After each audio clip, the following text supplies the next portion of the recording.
torque wrench.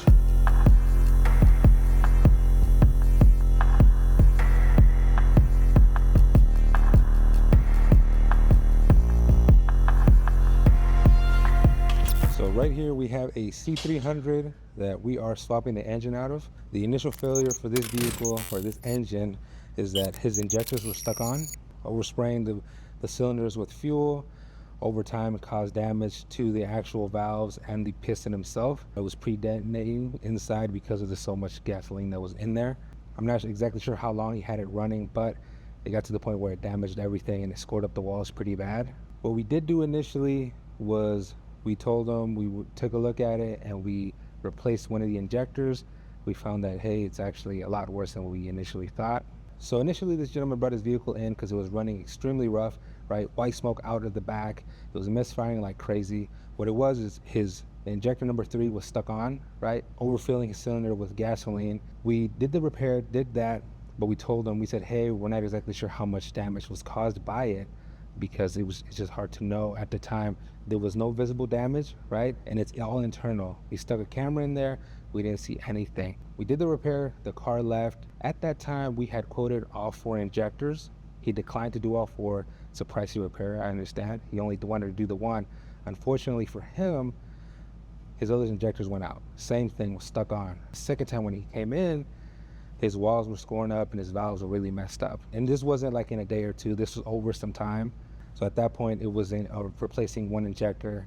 His whole bottom end was damaged, so we told him we needed an engine. So he decided to go ahead and do that. So we got the engine out. We're swapping everything over, all of his exhaust and turbo and intake manifolds. We're swapping it onto the new one right there, and then we'll have that up to go back in. With something like this, I would recommend replacing all of them, at least on one bank. If you have a V8, I would say, hey, let's do one side. We don't got to do all 8, but let's do 4, because all 4 have to come out. The labor is going to be the same, right? The rate of labor is going to be the same. It would just be the parts. These injectors are really pricey. They're piezoelectric injectors, really pricey. The first one that failed, he caught it pretty quick, right? He started his car up and he's, oh crap, it's running terrible. So he got it towed here. And that's when we were able to fix it initially. The second time, He ran it. he ran it, I think, and you're like, oh, did I mess something up, right? You're never sure, right? I try to be as thorough as I can be, but it was like, did something happen, right? Did I miss something? It wasn't that. It was just another cylinder, another injector, and his bottom end was damaged at that time. Low compression on cylinder 4, and that same cylinder, the walls are really scoring up, which they weren't initially. It's hard to say, because you can't tell somebody like you have to do all 4, because there's a possibility that nothing would have happened. We're doing it preventatively, right? We don't want it to happen. We can't say that it will happen. It's just like, hey, while we're there, it'd be a good idea to do so. What happens typically with something like that is you can only age one component to the other component just like it. An example would be, you have ball tires, right?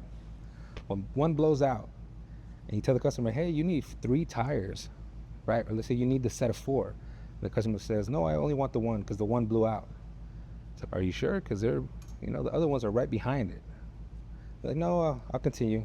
So you do the 1 tire, then they leave, and then they come back on a flatbed a couple months down the line because another tire blew out. So his insurance covered this bill. I think they covered the majority of it. I think out of pocket, he's only out like $1,000 for this entire repair. There's some stuff that insurance won't cover to replace. And it's like, wow, it's the same thing. While we're out, let's get a new thermostat in there, right? They don't provide a thermostat with the new engine. So it's like, well, let's put one in there, because right, you want your car to be done and perfect. The only time you want it to be in the shop is for services. You don't want it to be like, hey, check engine light, the car's overheating or something, right? So again, something that we would do as preventive maintenance. The Mercedes engines come pretty complete. There's just a couple of things that they don't come with, right?